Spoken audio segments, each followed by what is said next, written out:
գալու են այն մարդկանց հետևից, ովքեր ունեն մեքենաներ, Bentley, Mercedes-ներ, Tesla-ներ եւ մնացած տեսակի շատ ավելի արժեքավոր գույք եւ ունեն նաեւ alternative bank account-ներ եւ բիզնեսներ, որոնք որ չի ներկայացվել։ Եթե հայ աղջիկները կարող են պայուսակներ ունենալ 5-ից մինչև $15,000, պարզապես չի կարելի այդ $300 վերցնել պետությունին։ Դա ինքը գողություն է։ Անձերի է վերաբերում, այսինքն անհատ քաղաքացիների, ովքեր կեղծել են իրենց տվյալները, ստացել են սնունդի եւ առողջապահական ծառայություններ անվճար։ Հաջորդ մեծ ալիքը Small Business Administration-ի լոներն ա, որոնք որ բաժանվեցին վարկերը։ Եվ մարդիկ մտածել են, որ դե լավ հիմա թուղթ տա, գրեմ 20 հատ աշխատող եմ ունեցել, բիզնեսն էլ բացել եմ, տանս վրա եմ գրել, ես էլ էմիգրանտ եմ, 2 բառ չեմ խոսում անգլերեն, գրենք ստանանք 150,000, 80,000, 100,000, ինչա հիմա կատարվում։ Չի կարող մեկը, որ քշում է $200,000 մեքենա, որը որ չի կարողանում այնքան անգլերեն պատասխանի պոլիսին, որը որ ստանում է $90,000 տարեկան, դա հնարավոր չի, որ դրան ուշադրություն չգրավվի։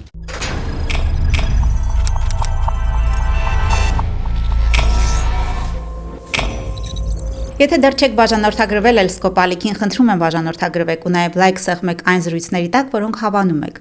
Իսկ այսօր ես զրուցելու եմ Միացյալ Նահանգների քրեական հարցերով փաստաբան Մարինա Սամսոնի հետ։ Բարև ձեզ, Մարինա։ Բարև ձեզ, Լիլիթ։ Լավ եք։ Լավ, հաճելի է ձեզ նորից տեսնել։ Ինձ նույնպես եւ հետաքրքիր զրույցի ակնկալիքով հրավիրել եմ։ Մեր վերջին զրույցը բավական դրամատիկ օրերին տեղի ունեցավ, երբ Dr. Օզը, Միացյալ Նահանգների առողջապահության պատասխանատուն, այսպես ասենք, հայերին թիրախավորեց, Կալիֆոռնիան թիրախավորեց եւ Կալիֆոռնիայի նահանգապետին անձամբ թիրախավորեց իբրև գլխավոր խարդախ առողջապահական ոլորտի։ Կալիֆոռնիան անվանեց խարդախության էպիկենտրոն, հայերին հիմնական դերակատարներ, մի խոսքով այդպես մի անգամից հարձակվեց մեր նահանգի եւ մեր համայնքի վրա։ Եվ կարծեմ մեր զրույցի օրը Կալիֆոռնիայի նահանգապետ Գևին Նյուսոմը դատի էր տվել Օզին հենց անձնական թիրախավորման համար։ Արդյոք դա իրավական հետևանք ունեցավ, թե դա քաղաքական ակցիա էր, այսպես ասած։ Լիլ ջան, դու միանշանակ ճիշտ ես, դա ավելի շատ քաղաքական, այսպես ասած, թեմա էր, քան թե ինքը իրական ինչ-որ արդյունքի պետք է բերել, ինչ-որ մի համայնքի պաշտպանելու համար։ So դա բարձր լեվելի քաղաքական կռիվներ ա, որի մեջ որ սովորական մարդիկ միշտ ընդգրկված են։ So այդ դատը դեռ շարունակվում է, հələ դեռ ոչ մի փոփոխություններ չի եղել, այսպես ասած ակշններ դեռ չկա, եւ չեմ էլ կարծում դա ինչ-որ ձևով պետք է մեր համայնքին ինչ-որ օգուտ տա։ Համայնքը անմիջական էկոնոմիկ վնաս կրեց, շատ բիզնեսներ, 500-ից ավել բիզնեսներ ենթարկվեցին սառեցվեցին նրանց բոլոր գործունեությունները, որոշ բիզնեսներ դիմեցին, որպեսզի արդարացվեն, որպեսզի շարունակեն, մի քանիսը բացվել են, բայց մեծամասնությունը վիճակի չեղավ ոչինչ անելու։ Պարզապես բիզնեսները փակվեցին, որի հետևանքով բնական է համայնքում մեծ էկոնոմիկ, այսպես ասած, ազդեցություններ ա տեղի ունենում։ Որոշ բիզնեսներ իրենք շարունակում էին իրենց բարեխիղճ աշխատանքները, բայց որոշ բիզնեսներ նաև ընդգրկված էին, այսպես ասած, խարդախության եւ նմանատիպ գործունեությունների մեջ, եւ լավ եւ վատ միասին թիրախավորվեցին։ Ինչ վերաբերվում է շարունակությանը դրա, Dr. Օզը դեռ շարունակում է իր գործունեությունը։ Մեր վերջի հանդիպումից հետո Dr. Օզը եւս մի անգամ հայտնվեց Լոս Անջելեսում, այս անգամ ձերբակալվեցին ուրիշ ազգի ներկայացուցիչներ, Ֆիլիպինցիներ, բժիշկներ, բայց ինչն էր հետաքրքիր, որ Լոս Անջելեսի եւ հարավային Կալիֆոռնիայի լրատու միջոցները ոչ ոք չնշեց ազգությունը։ Դա շատ հետաքրքիր ֆենոմեն էր, որ շարունակվում է դեռ։ Ոչինչ չնշվեց, նշվեց, որ մարդիկ կատարել են առողջապահական խարդախություն, որի համար իրենք ձերբակալվեցին, Dr. Օզը ինքը իր անձով ներկա էր այդ ձերբակալությանը։ Նա շարունակում է իր գործունեությունը։ Բիզնեսները փորձում են ինչ-որ ձև արդարացնել իրենց աշխատանքը, որոշներն էլ որ արդարացնելու չեն, փակվում են։ Համենայնդեպս դա դեռ չի կանգնում։ Dr. Օզի ադմինիստրացիան եւ պրեզիդենտի ադմինիստրացիան, որը գլխավորում է մեր վայս պրեզիդենտ Ջեյ Դի Վենսը, մեծ այսպես ասած task force է ձևավորել։ Աշխատանքային խումբ։ Այդ մեծ աշխատանքային խումբը թիրախավորում է այն նահանգները, որտեղից որ ավելի շատ դեմոկրատ դեմոկրատիկ կանդիդատներն են։ Այո, դեմոկրատական նահանգներն են դեմոկրատական նահանգները եւ այդ թիրախավորումը շարունակում է։ Մայնա վերջերս ձերբակալվեց մի աղմկահարույց գործ եղավ, երբ ձերբակալվեց հայ բժշկուհի եւ նրա ձերբակալությունը կապվեց կարծեմ 40 միլիոնի հափշտակության փաստի հետ, շեշտվեց, որ նա հայ է ազգությամբ եւ դա դարձավ կարծես վերջին մեխը հայ համայնքի բարի համբավի դագաղի վրա, այսպես ասած։ Այսինքն կարծես կրկին շեշտվեց, որ խարդախություն անողը հայ է։ Եվ անուն ազգանունով, շատ իր կենսագրության մանրամասներով, ընդհանրապես ինչ այս դեպքի մասին կասեք, ինչու այդքան մեդիան կենտրոնացավ այս դեպքի վրա, հասկանում եմ, որ թիվը մեծ էր։ Մի քիչ հասկանում եմ, որ արտառոց էր թեման, բոտոքսի գործը դարձավ դա, որովհետև փոքրիկ ասեղներով աշխատել 45 միլիոն դոլար, դե պետք է բառ երևակայություն ունենալ եւ համարձակություն։ Դա էլ եմ հասկանում, բայց այնուամենայնիվ շատ շեշտվեց ազգությունը։ Ինչպես ասեցինք, ազգությունը, երբ որ վերաբերվում է հայերին, շեշտվում է։ Բայց եթե խոսենք կոնկրետ այս գործի վերաբերյալ, մի քանի ֆակտորներ կա, որոնց մեջ նաև ձեր ասածները։ Առաջինը, որ ինքը արտառոց գործ էր։ Դա միանշանակ արտառոց գործ էր, որովհետև պետությունը նա բժշկուհին ոչ միայն ձերբակալվեց, այլ բժշկուհին 12 ատենակալների կողմից դատվեց։ Բժշկուհին նրանք գտան իրեն մեղավոր այն հանցագործություններում, ինչ որ պետությունը իրեն մեղադրում էր։ So պետական ջուրի verdict եղավ։ Հիմա միգուցե դա ենթարկվում է վերաքննության կամ որոշ ապելյացիաների, համենայն դեպս 12 Ամերիկայի քաղաքացի գտավ, որ ինքը մեղավոր է այն հանցագործություններում, ինչ որ իրան մեղադրում են։ Եթե նայենք օրենքի տեսանկյունից, 25 տարի է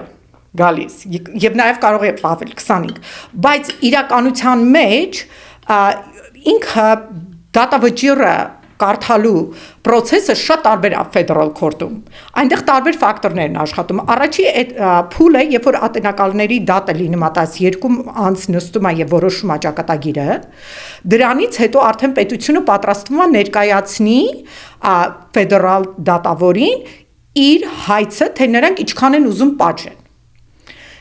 Ինչպես որ մենք ենք տեղեկացված ֆեդերալ մարմինների կողմից մոտավորապես սա լինելու է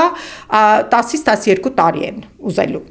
Ինչքանով որ ես իմ անձնական այսպես ասած էքսպերիենսը ունեմ այդ բնագավառում, ես կարծում եմ, որ այդ սահմաններում է դա լինելու, որը որ նաև համեմատելով մեր նախկին քեյսերին, վերջի 20-30 տարվա քեյսերին բավականին մեծ է։ So մենք ինչ ենք տեսնում։ Բավականին մեծ խստություն ենք տեսնում նման քեյսերի։ Գալով հետ ազգությանը դուք ճիշտ եք։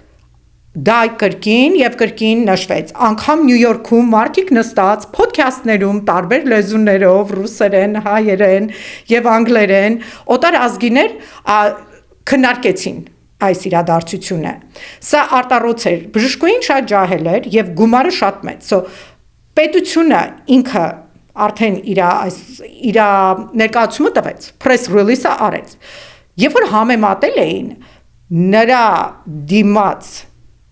հայցը, որ ինչքան պետք է վճարվի ինքը իր ծառայությունների համար Medicare-ի կողմից, պետական ֆեդերալ ապահովագրության կողմից, որը հիմնականում ֆինանսավորում է մեծահասակներին, 65-ից մեծ, 5 թե 6 անգամ շատ ավելի մեծ գումար էր ներկայացնում, քան թե հաջորդ ամենաբարձր վճարվող բժիշկը Միացյալ Նահանգներում։ Դա հնարավոր չէր ուղղակի չտեսնելը։ Այսինքն այդ փաստն է ուշադրություն բևեռել, որտեղ ուզում էի հարցնել, թե ինչն է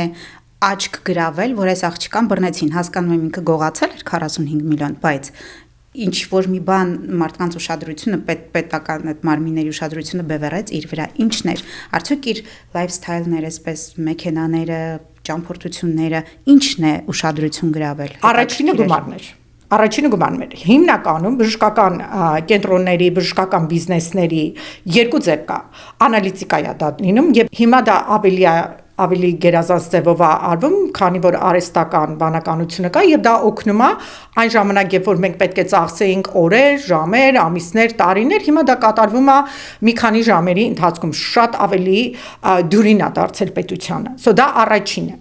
Երկրորդը, երբ նմանատիպ ուշադրությունները գրավում է, պետությունը ինքը սկսում է իր հետաքննությունը։ Բիզնեսը, բժիշկը, աշխատողը ինքը դեռ տեղյակ չի ինչա կատարվում, բայց պետությունը սկսում է նայել lifestyle-ը կամ ապրելաձևը դա կապ ունի, որովհետև երբ որ մենք խոսում ենք պետական աշխատողի մասին, որը որ ստանում է FBI agent-ի աշխատավարձը 95,000-ից մինչև 130,000 տարեկան, այն մարդը, որ իր կյանքը վտանգի է դնում, որպեսզի հասարակությանը ծառայի, երբ որ ինքը գալիս է տեսնում է նմանատիպ բաներ, դա արդեն ոչ թե դառնում է կոնկրետ case կամ արտառոց իրավիճակ, դա դառնում է անձնական մոտեցում։ Անձնական մոտեցումը շատ վտանգավոր է մեր գործերում, քրեական գործերում, եւ ինչ ենք մենք հիմա տեսնում, որ թիրախավորվում են փոքրամասնությունները, թիրախավորվում է հայ համայնքը եւ անընդհատ դա լինում է, անգամ հասարակական աստիճանի վրա մարդիկ սկսում են վատ տրամադրվել քեզ որպես անձ։ Երկրորդը, բժշկուհին լինելով ջահել, բժշկուհին լինելով հայ, ծագումով հայ եւ այդպիսի ճոխություններ իրան թույլ տալով ընդհանրապես կարծում եմ 10 տարվա կլինիկային, միգուցե շատ լավ բժշկուհի էր, բայց խոսում ենք մարդկային ֆակտորների մասին։ Նախ մեղադրանքները գրեցին, որ ինչն էր ուշադրությունը, գումարի մեծությունը։ Հաջորդ ֆակտորը նա էր, որ երբ որ պետությունը բացում է նայում է օրերը, երբ որ մարդը դիմել է եւ վճարվել է, օրինակ ես կլայնտին ասում եմ այսօր ես ներկայացել եմ դատարան եւ դու ինձ պետքա վճարես։ Այդ օրերին, երբ որ հայտերը ներկայացվել է, որպեսզի կլինիկան վճարվի իր ծառայությունների համար բժշկական, պետությունը դատի ժամանակ մեղադրանքը ներկայացրեց եւ իր փաստերը, որ բժշկուհին երկրից դուրս է եղել այդ ժամանակ։ Դա եղել է ծառայություն մատուցել։ Առողջապահական ծառայություն է մատուցվում կլինիկան, որտեղ բժիշկը ներկա չի։ Կամ դա լինում է շաբաթ եւ կիրակի, կամ եղել են մարդիկ, որ իրենց patient-ները ներկա չեն եղել, երկրից դուրս են եղել։ Եվ հետո այդ patient-ները, այդ ձեր ասած հիվանդները, ում իբրև թե մատուցվել են ծառայություններ, տատիկներ են, ովքեր այդքան բոտոքս ոնց պետք է սրսկվեին, ինչ էին անում, արտառոց է ինքնին արտառոց է, եւ այդ տատիկներից որոշը երկրում չեն եղել։ Անգամ դեպք է եղել, որ մարդը ինքը բանտարկության մեջ է եղել։ Ես չգիտեմ ինչքանով եմ բանտարկյալներին հասնում միգրենի համար բոտոքս ստանալ, դա հետաքրքիր է, բայց միևնույն է, դա սրա մեջ կար անձնական նաև թիրախավորում, անձնական վիրավորանք պետական մարմինների կողմից, էջենտների կողմից, թե դա ինչպես է հնարավոր, որ Միացյալ Նահանգների քաղաքացին, որ իր կոպեկը հանում է տալիս է Medicare ֆանդին, որպեսզի մեծահասակները ապահով լինեն առողջապահական, նախ մեծահասակների, եթե կարիքը կա, իհարկե միանշանակ, եթե դա միգրեն է բուժում,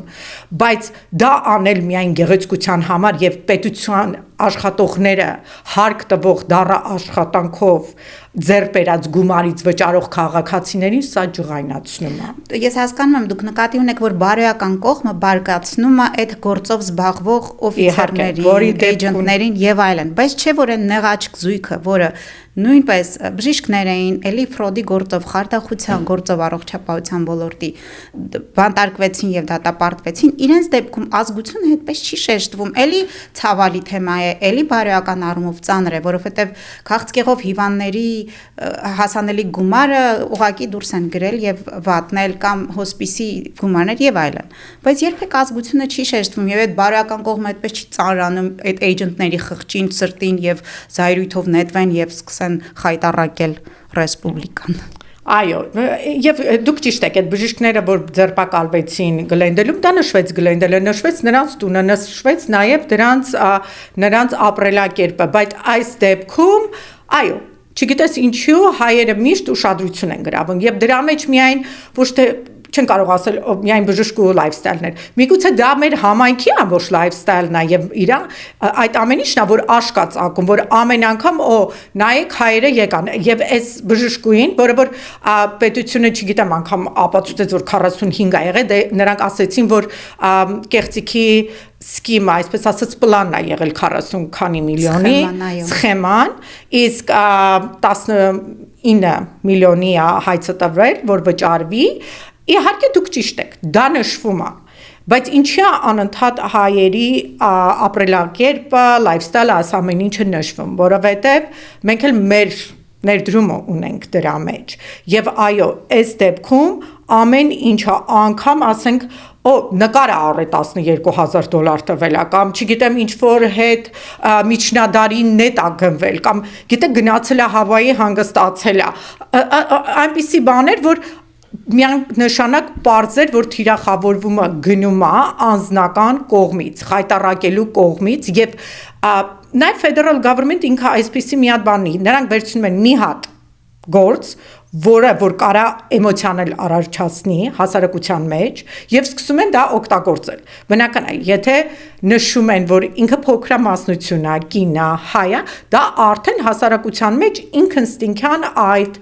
նախապաշարումն է գրգռում մարդկանց հանում է թե որ քաղաքական գործիչներն են դրանից օգտվում դա արդեն Պարզա ամեն մեկը իր այսպես ասած ագենդան ունի, որպեսզի ցույց տա, որ տեսեք մենք եկել ենք ամենալավագույնն ենք անում, էմիգրանտների ֆրադների դեմն ենք առնում, օտարազգերի ֆրադների դեմն ենք առնում, որովհետև ձեր գումարներն են։ Սա կատարվում է Մինեսոտայում, ֆրադներ կան, խարդախություններ կան, իհարկե միանշանակ կան, բայց ոչ ոք չի խոսում Թեքսասում եղած խարդախությունների մասին, ոչ ոք չի խոսում Wall Street-ում եղած կամ քաղաքաց սենատում նստած ֆրադանողների մասին, բայց սա խոսում է։ Ես չեմ արդարացնում, այո, հրեականները։ Ես չեմ արդարացնում գործնեությունը, ես չեմ արդարացնում խարդախությունը, ամեն մարդ փաստը մնում է փաստ, որ 12 ատենականներ մեղադրեցին, թե հիմա դա մեղադրանքը կա եւ մեղադրվեց։ Գիտեք, մյուս կողմից էլ մարդկայնորեն կարեկցել կարելի է այդ կնոջը, այդպես շատ ամբողջ երկրի եւ երևի աշխարհի ուշադրության կենտրոնում հայտնվեց։ Իհարկե մարդկայնորեն, բայց պատասխանատվությունը մնում է պատասխանատվություն օրինախախտման համար, կան դրա նմանելի մեծ գործեր հայ եւ ոչ հայ, թե դա եզակի էր իր չափով ու ծավալով։ Շատ կան նման գործեր, սա միակը չի, սա երևի 1%-ն է մեր ամբողջ երկրի, ուղղակի մեզ ինքը շատ ավելի է ուշադրություն գրավում, որովհետև մենք հայ ենք, մեզ դա շատ ավելի անձնական է գալի, որովհետև կարծես մեզ են վիրավորում դրանով, շատ կոմպլեքս էմոցիաներ է առաջանում մեր ժողովրդի մոտ, որովհետև մյուս կողմից մենք հասկանում ենք, որ սխալ է եղել, խարդախությունը չպետք է արվեր, բայց մյուս կողմից էլ այդ անարդար մոտեցումը, այդ խայտառակությունը, այդպես քարոզարշավ տանելը, որ ինչ որ քաղաքական նպատակների ծառայելու, դա նաև անարդար է մեր համայնքի նկատմամբ եւ կոնկրետ, ասենք մարդը եթե հանցագործություն արի, պետքա պատժվի իր հանցագործության սահմանները, ոչ թե ինչ որ մի ավել բանի համար։ Եվ ոչ ոք դա չի խոսում։ Վերջերս Թեքսասում մեծ գործ եղավ, որ բժիշկը, ասենք խոսում ենք բարոյական կողմի մասին։ Լավ, ես նորից չեմ արդարացնում եւ չեմ մինիմացնում արարքը, բայց Թեքսասում բժիշկը ինքը խարդախության աստիճանը հասել էր նրան, որ մարդկանց միսդիագնոզ էր արել քանսերով, քաղցկեղով, որպեսզի ինքը գումարներ ստանա։ Դուք պատկերացնում եք մարդուն գնաս ասես, որ դու քաղցկեղ ունես, եւ դու պետքա քիմիա ստանաս։ Այսինքն դա մարդկանց, դա հավասար է մարդասպանության։ Բայց չէր տվել քիմիա։ Տվել էր առողջ մարդկանց։ Այո, առողջ մարդկանց քիմիա էին նշանակել։ Ասենք դա մարդասպանության է, բայց իհարկե մեր համայնքում դա այդքան էլ չբարձրաձայնվեց, դա Թեքսասում էր, Նյու Յորքում օրական մի քանի միլիոնների ու բիլիոնների բաներ է լինում, սա պարզապես մեծ նշանակություն ունեցավ եւ մեր համար եւ նորություն էր, այսպես ասած բոտոքսը եւ ընդհանուր մթնոլորտը երկրի այնպեսին է, որ ամեն օր քարոզ արշավակ գնում, որ փոքրամասնությունները, էմիգրանտները գալիս են այստեղ եւ չարաշահում են ամեն ինչը, սկսած առաջներում խոսում էին միայն փողոցի հանցագործների մասին, թմրանյութեր տարածողների եւ վայրի հանցագործների մասին, հիմա արդեն քրեական միավորումների, կազմավորումների չէ։ Այո, կազմակերպված հանցագործությունների, վայրակ կազմակերպությունների, այն ինչը որ ավելի վախ է ներշնչում հասարակության մեջ, right? Դա արդեն մարդկանց ապահովության հարցն է։ Հիմա այս թիրախավորումը գնում է ավելի բարձր աստիճանների մասին, բայց միևնույն է առաջի ֆրոնտում փոքրամասնություններն են, առաջի ֆրոնտում դեմոկրատիկ նահանգներն են, այն նահանգներն են, որոնք որ ներդրում են ունեցել, անգամ գնալով բակ հոսպիսներին, վերադառնալով այն բիզնեսներին, բժշկական կլինիկաներին, նաև ուրիշ տեսակի կենտրոններին բժշկական, որոնք որ ստանում են իրանց գումարները, փոխհատուցումները պետական ապահովագրությունից, Medicare-ից, իրանք շատ փոքրամասնությունների կողմից են եւ նրանք մեծ ներդրում են ունեցել դեմոկրատիկ կանդիդատների տեխնացուների մեջ։ So բնական է սա շատ ավելի բարձր աստիճանի անալիզ է եւ այս մեծ տարածումը որ լինում է ինքը ուրիշ աստիճանների կռիվ է, որի մեջ որ այս մարդիկ պարզապես օգտագործվում են որպես քաղաքության նոխազ։ Այո, եւ այդ ձեր թվարկած պարամետրերով Կալիֆոռնիան համընկնում է ձեր բոլոր պարամետրերի հետ եւ իբրև դեմոկրատիկ նահանգ եւ էմիգրանտների կենտրոն եւ Medicare-ի եւ մեդիկալի իմաստով ավելի ակտիվ նահանգ։ Մարինա, իսկ այսպիսի հիպոթետիկ մի հարց, ապրելու իրավունք ունի հավակնությունը, որ մի դատական հայցով մենք մեր պատիվը պահանջենք դատարանում։ Օրինակ, ասենք 500 կազմակերպություն զրկվեց պետական ֆինանսավորումից, այդ թացը չորի հետ խառնվեց, հայկական բիզնեսները տուժեցին, ահագին վնաս կրեցին պարզապես համբավը կորցնելով սասանվեց։ Այս առումով իբրև իրավաբանին չեք տեսնում հնարավոր է այդպիսի հեռանկար։ Ոչ միայն տեսնում եմ, այլ ես ինքս մասնակցել եմ։ Այս հայցերը ներկայացվեց Լոս Անջելեսի քաղաքապետարանի առաջ, որը որ իր վրա ունի քաղաքացիների իրավունքների պաշտպանությունը, որտեղ որ մարդիկ ներգրավեցին Լոս Անջելեսի քաղաքապետարանը։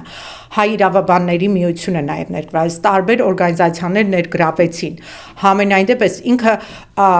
շատ այսպես ասած սենսիտիվ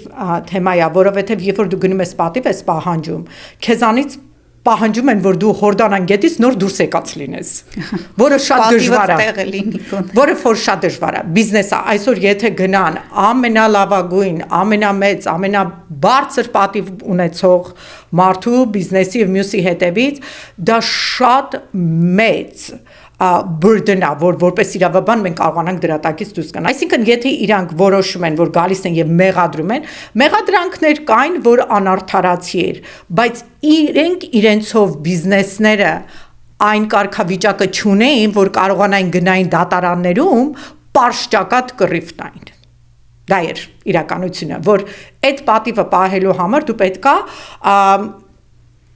Սուրբ լինես, այսինքն շատ բարձր աստիճաններ, շատ բարձր լեվելեր, որպեսզի մենք դրան կարողանանք հասնենք։ Միևնույն է, գործունեությունը տարվում է, իրավաբաններն են ներգրաված, մարդկային իրավունքների պաշտպանները, բայց նաև մի հետաքրքիր փաստ, որը որ մենք չենք կարող մերժել։ Փոքրամասնությունները, որոնք եկան Միացյալ Նահանգներ վերջին 20 տարիներում, ոչ միայն իրենց մեղավորությամբ, այլ նաև պետական մարմինների մեղավորություններ, սա երբ որ մարդկանց թույլ տվեցին, որպեսզի իրանք ներգրավեն, այսպես ասած, ալտերնատիվ բիզնես գործունեությունները, որը որ այս ադմինիստրացիան եկավ ասեց ֆրադա։ Այսինքն մարդկանց թույլ տվեցին, առիթ տվեցին, ներքաշեցին նրա մեջ, եւ այս մարդիկ չլինելով Միացյալ Նահանգներում կրթված, մեծացած, հասկանալով FBI-ի ուժը, պետությունը,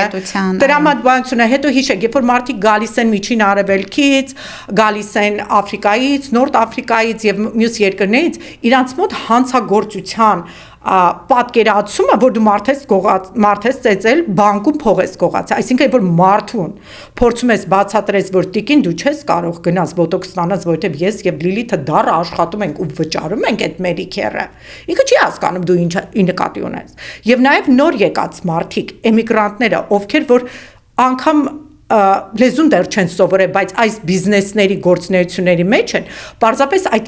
մեծ գապը, այդ մեծ տարածքը, որ կա,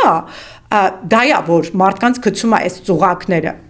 Միացյալ Նահանգների քաղաքացիները, բնի քաղաքացիները ընկնում են դրա մեջ, ընկնում են, բայց իրենց մոտ վախի ֆակտորը ավելի շատ է աշխատում իրենց օրենքի խստության դեմ։ Իրենք ճանաչում են երկիրը, իրենք գիտեն, որ որը պետությունը որոշեց, որ գա ու քեզ մեղադրի նրա մեջ, որ ինքը թույլ է տվել դու ընդգրկվես, ինքը դա անելու է, եւ ալտերնատիվ բիզնես գործունեությունները, որոնք քաջալերվեցին, որոնք թույլ տվեցվեցին, որպեսզի մարդիկ գան, այսպես ասած, կիսաօրինական, ինչ որտեղ ավելի, ինչ որտեղ պակաս, թղթային, ոչ 100%-անոց բիզնեսների մեջ ընդգրկվեն, այս ադմինիստրացիան դա կոչեց ֆրադ եւ դա օգտագործեց իմանալով ստատիստիկաների վրա, որ փոքրամասնությունների մոտ դա գերազանցում է հիմա այս պահին թե չէ եթե համեմատենք փոքրամասնությունները շատ փոքր տոկոսն են կազմում եւ հանցագործությունների եւ պետական նպաստներ ստանալու հակառակը փոքրամասնությունները եւ էմիգրանտները շատ ավելի են նպաստում երկրի զարգացման, այսինքն ստատիստիկաներ գոյություն ունի, բայց մենք խոսում ենք վերջի տարիների մասին, որ սա ամբողջությամբ մարդկանց թողեցին եւ վերադառնալով COVID-ի տարիներին, այո, ուզում եմ ասել ծուղակներից մեկն էլ COVID-ը չէ դարձավ փաստորեն։ Իհարկե, մարդիկ ծուղակը դարձավ COVID-ը, որովհետև պետական մարմինները ինչ որտեղ սառեցին, հետևողականությունը կանգնեց, քաոս էր տիրում, որի ժամանակ քաոսում մարդիկ փորձեցին ինչ որ միջոցների դիմել, սկսեցին բացել բիզնեսներ, կեղծ բիզնեսներ, fictitious բիզնեսներ, եւ այն մարդիկ, ովքեր որ էմիգրանտներ էին, եկան տները նստած, որոշ մարդկանցից խորհուրդներ վերցնելով, քորին առաջնորդելով, գնացին ընկան այս ծուղակը։ Հիմա այս COVID-ի հետևանքը շատ ավելի սարսափելի է։ Այսօրվա տեղեցումը մասին է խոսքը։ Ինչ ծուղակի մասին է խոսքը COVID-ի հետ կապված։ Հիմա մենք խոսեցինք Dr. Rozi եւ Medicare-ի մասին։ Հիմա հաջորդ մեծ ալիքը, որ սպասվում է, դա Small Business Administration-ի լոներն է, որոնք որ բաժանվեցին վարկերը։ Լոն ասեմ, որ քաղաքացիները ավելի հեշտ հասկանան։ Վարկերն է, որ բաժանվեց մասսայական բոլորին, մեծ բիզնեսներին, փոքր բիզնեսներին, ոչ իրական բիզնեսներին։ Եվ մարդիկ մտածել են, որ դե լավ հիմա թուղթ կգրեմ 20 հատ աշխատող եմ ունեցել, բիզնեսն էլ բացել եմ, տանս վրա եմ գրել, ես էլ էմիգրանտ եմ, երկու բառ չեմ խոսում անգլերեն, գրենք ստանանք 150,000, 80,000, 100,000 եւ կային նաեւ այսպես ասած իրենցից մի քիչ ավելի խելացիներ, որ առաջնորդեցին քորին առաջնորդեց դեպի ծուղակ։ Ու այս գումարները վերցվեց, ծախսվեց։ Ինչա հիմա կատարվում 560,000-ից ավել այսպես ասած գործ case Small Business Administration-ը փոքր վարկերի ադմինիստրացիան, որը օգնում է փոքր բիզնեսներին, սկսնակ բիզնեսներին, արդեն կարմիր գծով տակը նշել է, որ 20 միլիարդից ավել ֆրոդ է կատարվել COVID-ի ժամանակ, որին որ եղել է ժողովուրդը ավելի լավ հասկանում ես լեզուն PPP եւ EIDL COVID լոներ։ Չհասկացողների համար կասեք դա երկու տարբեր տեսակի լոներ էր, որ այդ փոքր բիզնեսների ադմինիստրացիան բաժանեց։ PPP նշանակում է Payment Protection Plan, այսինքն եթե դու բիզնես ես, ունես աշխատողի չես կարողանում պահես, չնայած որ աշխատողը կարող է գնա ստանա նաև այդ ընթացքում նաև Կալիֆոռնիան ունի աշխատողներին ապահովագրություն EDD կոչվածը, որտեղ որ նաև կարող են ստանալ, երբ որ ժամանակավոր գործազրկության համար, դա գործազրկության ապահովագրությունն է։ Սո մարդիկ դիմեցին, ասեցին մենք 22 աշխատող ունենք, այս բիզնեսը որ նոր բացվել է, մեզ գումար տվեց։ Ժամանակի պետությունը այս ամեն ինչը չնայեց, ուշադրություն չդարձրեցին, ռեսուրսներ չկար, աշխատողներ չկային COVID-ի ժամանակ։ Բաժանեցին սա, որպեսզի երկիրը քլապսի չի ենթարկվեր, մարդիկ սոված չմնային։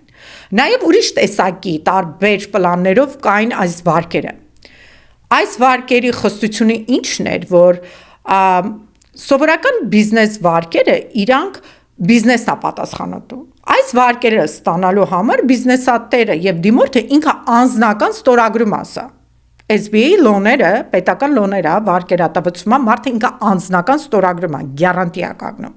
Եվ սրանք շատ դժվար է բանկրապտսիներից անելը, որոշակի միջոցներ կա։ Սո ինչ եղավ, մարդիկ գնացին թղթեր, արեցին թղթերը, սարքեցին 150-ից 80-ից սկսած մինչև միլիոններ։ Դա այդպես սառեց։ Բայդենի ադմինիստրացիայի ժամանակ արդեն նկատելի էր, որ մեծ կեղծիքներ ա եղել, ֆրոդներ, բայց այդ ադմինիստրացիան նախընտրեց ոչինչ չանի։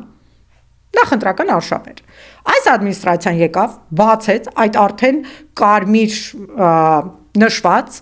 գործերը 20-ից ավել միլիարդի ֆրոդ, հիմա ուղղորդվել է հարկային IRS, ուղղորդվել է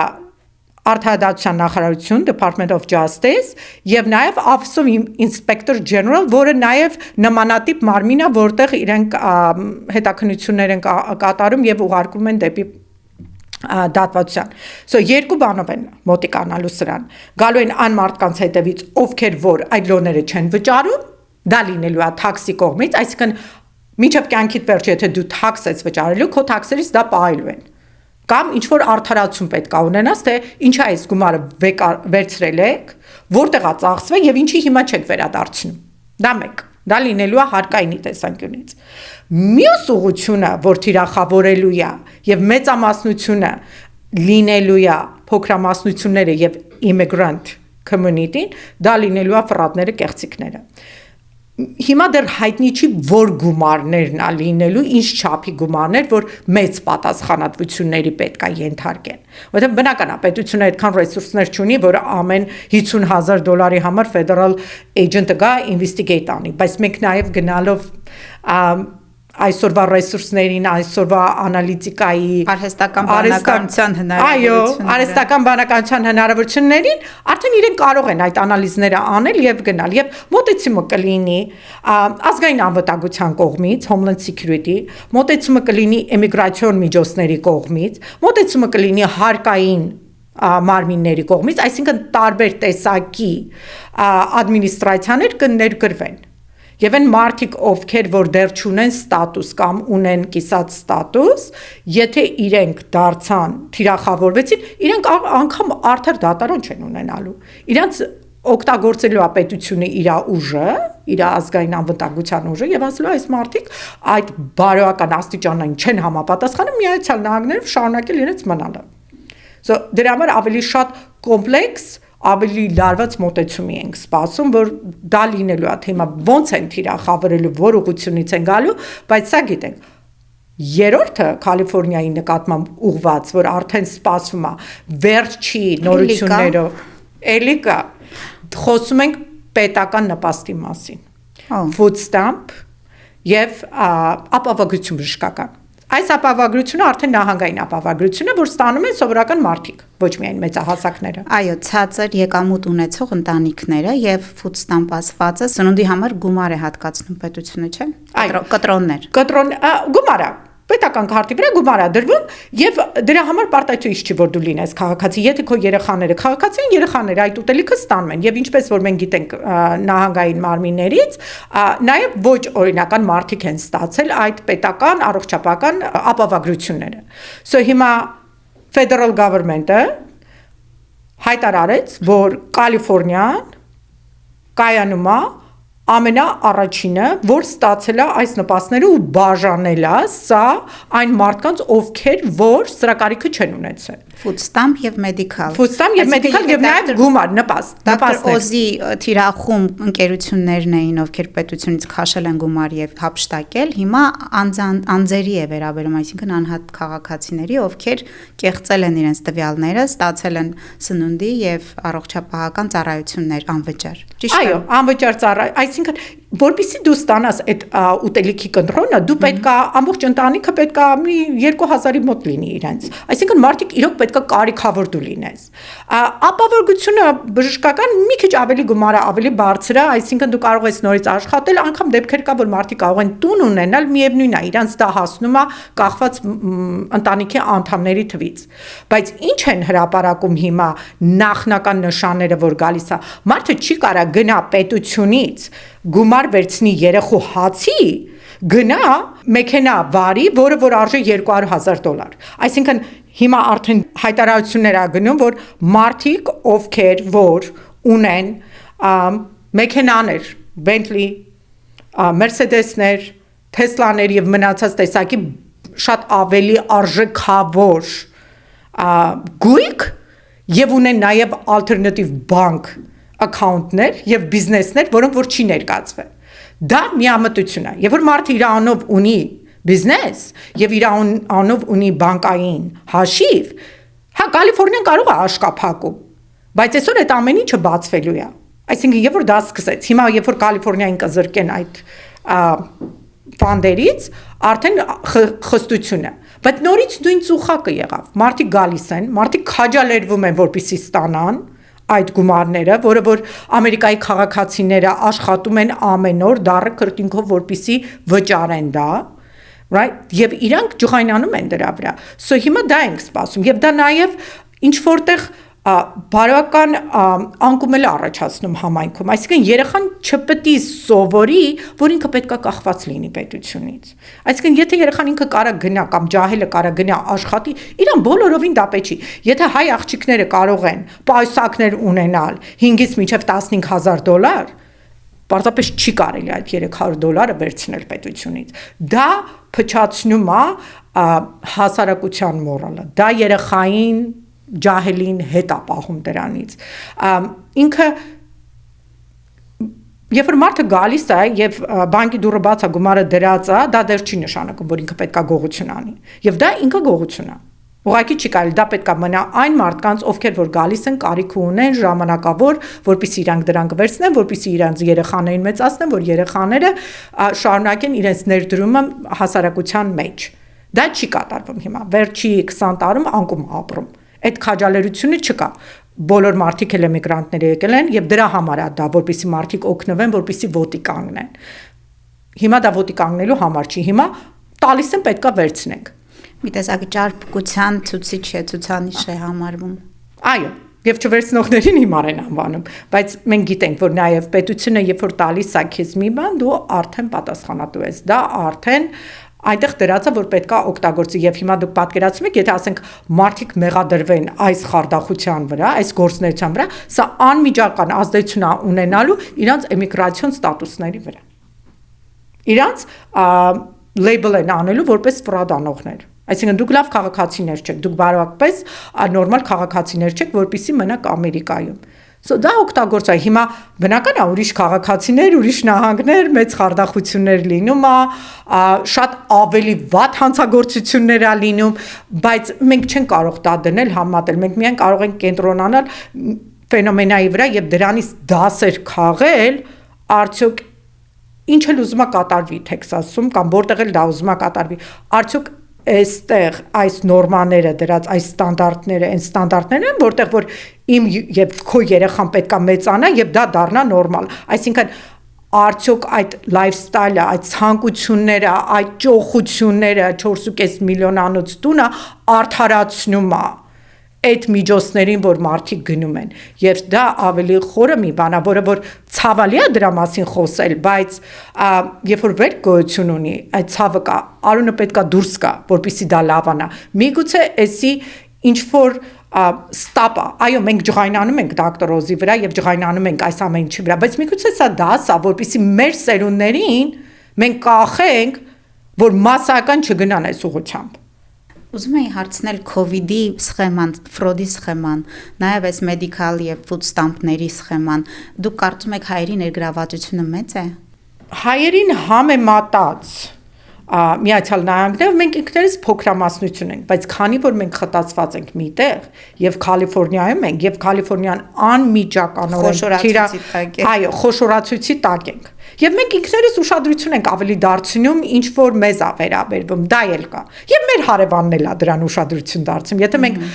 շրջանում ենք, որտեղ որ մեր կենտրոնական շրջանն է դաշնային, բնական է մենք ենք թիրախավորվելու։ Հիմա ես չեմ կարծում Թեքսասում նստած մտածում են, թե հայերը ինչի են այդպես լայֆստայլ ապրում։ Չեմ կարծում դա։ Ավելի ուշադրությունը գալիս է, մենք ինքներս մեզ ենք ուշադրություն դարձնում եւ նաեւ կենտրոնական շրջանը դատախազի ինքը օգտագործում է, որպեսզի իր ադմինիստրացիայի, իր պրեզիդենտի նպատակներին հասնի։ Եվ մեջբերեմ ձեր քիչ առաջ ասածը, մեր ապրելակերպով ուշադրություն են գրավում մեզ վրա ոչ հայերի կողմից։ Իհարկե, ոչ միայն ուշադրություն, նախանց, չարություն, այսինքն չի կարող մեկը, որ քշում է $200,000 մեքենա, որը որ չի կարողանում այնքան անգլերեն պատասխանի պոլիսին, որը որ ստանում է $90,000 տարեկան, դա հնարավոր չի, որ դրան ուշադրություն չգրավի։ Դա անհնարին է։ Երանի ավարտը ավելի լավատեսական լիներ, հուսով եմ, որ ձեր ասածը իսկապես ճշգրիտ կաշխատի, որ դա սա սթափության էֆեկտ կունենա, այս գործերը սթափություն կբերեն մեր համայնքին եւ բարեհաջող կավարտվի այս գալիք երկու ալիքը, որ նշեցիք, COVID-ի եւ այս մյուսը բարեհաջող կավարտվի քիչ վնասներով եւ քիչ կորուստներով, ել չեմ ասում համբավի պակաս կորստով կոնե, որովհետեւ Medicare-ի դեպքից հետո, Dr. Oz-ի դեպքից հետո մեր դիմագիծը իսկապես խաթարվեց։ Այո, Իհարկե, բայց չկա չարիք առանց բարիքի։ Միգուցե բարիքը նա է, որ մենք մեր սերունդներին ավելի բարձր բարոյական ստանդարտներով կմեծացնենք։ Շնորհակալ եմ։ Ես էլ շնորհակալ եմ Արեթի համար։ Ցտեսություն։ Ցտեսություն։